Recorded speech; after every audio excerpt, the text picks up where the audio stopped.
This episode is brought to you by Shopify. Whether you're selling a little or a lot, Shopify helps you do your thing, however you cha-ching. From the launch your online shop stage, all the way to the we just hit 1 million orders stage. No matter what stage you're in, Shopify's there to help you grow. Sign up for a $1 per month trial period at shopify.com/special offer, all lowercase. That's shopify.com/special offer. Before we start, please check out our new podcast, Good Sleep. Have you ever noticed how a calm mind can really set the stage for a good night's sleep? That's the idea behind our new podcast, Good Sleep. Greg, our host from Optimal Relationships Daily, is here to help ease you into a peaceful night's rest with some positive affirmations. And these affirmations aren't just comforting, they can help ease anxiety and nurture positive thoughts, setting you up for true good sleep. So press play on Good Sleep tonight because a good tomorrow starts with a good night's sleep. Just search for Good Sleep in your podcast app and be sure to pick the one from Optimal Living Daily. This is Optimal Living Daily episode 3230. Stop confusing habits for routines. What you need to know, part 1, by Nir Eyal of nirandfar.com. And I'm Justin Malik. Happy Thursday. Welcome to one of the only podcasts in the world where articles are narrated to you for free with permission from the authors. And it's an award-winning podcast thanks to you. And today I have a bit of a longer post. I'll read the first half, but then finish the rest for you tomorrow. So with that, let's get right to part 1 and start optimizing your life. Stop confusing habits for routines. What do you need to know? Part 1, by Nir Eyal of nirandfar.com. Trying to build good habits can often backfire. Here's why it's important to know how habits are formed and when it's better to stick with a routine instead. Habits are hot. Self-help articles extol the power of habits, and books on the topic sell by the millions. Yet, like many pop psychology topics, the conventional wisdom about the effectiveness and application of habits is frequently outdated, misapplied, or flat out wrong. Building habits to change behavior the right way can be a wonderful tool to improve your life, but false notions about what habits are and what they can do can backfire. The idea of building a habit is very appealing. The popular notion that tasks can be put on autopilot makes habits sound effortless. Wouldn't it be great if you could simply make a habit out of doing tasks like exercising, journaling, paying bills, or running a side business? Well, unfortunately, you can't. Habits don't work that way. What are habits? According to Dr. Benjamin Gardner, a habit researcher at King's College London, quote, "Habit works by generating an impulse to do a behavior with little or no conscious thought," end quote. Habits are a type of learning. By forming a habit, the brain frees the mind to do other things without deliberation. As a child, you needed reminding to wash your hands after using the toilet. Children must focus on the task of turning on the water, dispensing the soap, lathering up, and cleaning their hands. As an adult, you do this automatically, hopefully, and you're able to think about other things as you take the steps to wash your hands. Only some behaviors can become habits. By definition, behaviors that require concentration, deliberation, or extended effort are not habits. This isn't just semantics. We shouldn't try to form a habit out of a task that can never become one. If we do, we'll be sorely disappointed. When we fail at forming a habit, we tend to blame ourselves rather than the bad advice we read from someone who doesn't really understand what can and cannot be a habit. If behaviors that require conscious thought, like cleaning your apartment or writing in a journal daily, are not habits, then what are they? Well, they're routines. A routine is a sequence of actions regularly followed. Habits are a type of routine, but not all routines become habits. To change behavior, you need to understand the difference between a habit and a routine. Otherwise, it's like using the blunt end of a screwdriver to bash in a nail. It's possible, but you're likely to give up or hurt yourself. You should have used a hammer instead. How do we tell the difference between behaviors that are good candidates to become habits and those best left as routines? Well, to answer that question, we need to start with a more fundamental question. Why do we do anything? What is motivation?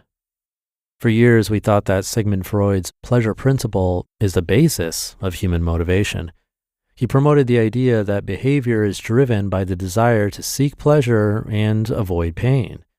Behaviorists like B.F. Skinner popularized the notion that reinforcements and punishments drive conditioned behavior. But we now know that motivation is not driven by pleasure and pain. Rather, neurologically speaking, motivation is the desire to escape discomfort. All human behavior, even the itch of desire to do something pleasurable, is in fact prompted by pain. It's called the homeostatic response. Our brains get our bodies to do what they want through discomfort. So when we're cold, we put on a coat. When we feel hunger pangs, we eat. Does feeling warm again or eating food bring pleasure? Well, of course, but that good feeling comes after we're spurred into action by an uncomfortable sensation prompting us to take action. The same rule applies to psychological discomfort. When we feel lonely, bored, or uncertain, we act to relieve our emotional disquietude. We might see a friend to relieve loneliness or watch a show on television when we're bored. We may look up something online to satisfy our uncertainty, all because we seek to escape these uncomfortable sensations. The difference between habits and routines. If all behavior is prompted by discomfort, then habits and routines must follow the same rule. How and when we feel the discomfort of doing or not doing a behavior is critical to understanding the difference between habits and routines.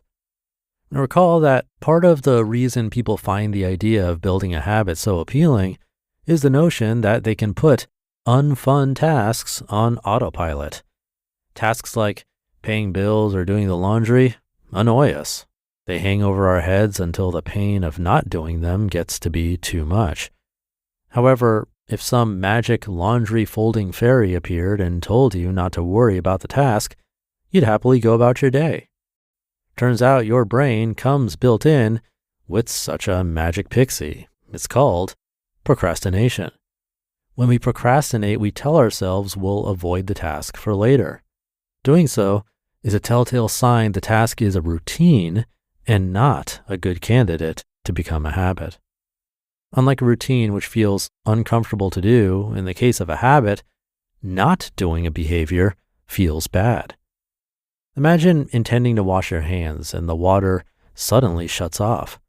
If you're in the habit, not doing the behavior would feel strange, even uncomfortable. Even if the magic habit fairy told you your hands had been cleaned and there was no need to wash them, it would take you several days, if not weeks, to undo this habitual behavior. I recently experienced just such a predicament when the water to my bathroom sink was shut off because of construction in my building. I needed to use the kitchen sink to wash my hands for a week. Even though I was fully aware that the bathroom sink wasn't going to work, I kept turning it on day after day out of habit. Every time I lifted the faucet handle and no water came out, my habit was interrupted and I'd get annoyed. I knew the faucet wouldn't work, but I kept attempting to do the behavior with little thought. A habit feels uncomfortable when we don't do it. Exactly the opposite is true of routines. This is where people get into trouble confusing habits and routines. They expect routines to be as effortless as habits, while the only thing about routines that's easy is how easy they are to skip. Not doing an effortful task like doing the laundry or writing in a journal is easy to forget because such behaviors are not a habit, they're a routine that requires effort. How habits are formed.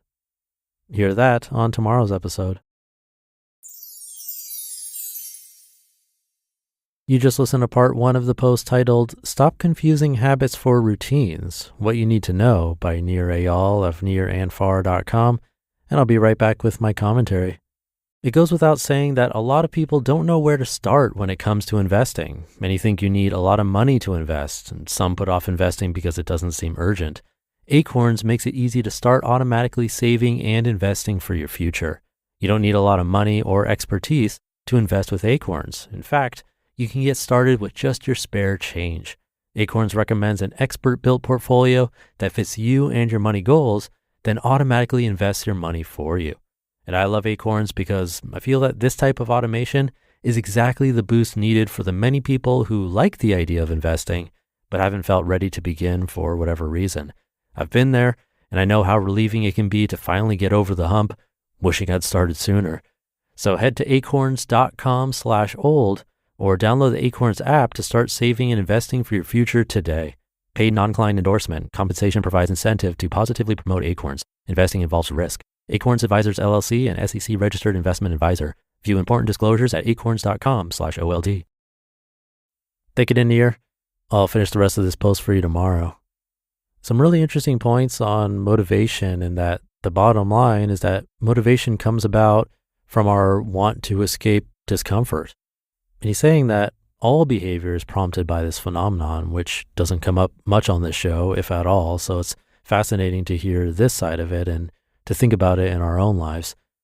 And I thought there were some good quotes in there. One towards the end that stuck with me. He said, unlike a routine which feels uncomfortable to do, in the case of a habit, not doing a behavior feels bad. So I guess my question is, he's saying that we expect routines to be effortless like habits, but they actually do require effort and are uncomfortable, so they're different than habits. But can routines turn into habits? That's my question. Does it become uncomfortable to not journal or not do the laundry, for example? I wonder. Hopefully he'll answer that tomorrow. Not positive he will. Like you, I haven't read the second half of this article yet, so we'll see. But that's it for now. Thank you for being here and listening every day, and I'll see you tomorrow where we'll finish up this post, hopefully getting some answers, and where your optimal life awaits.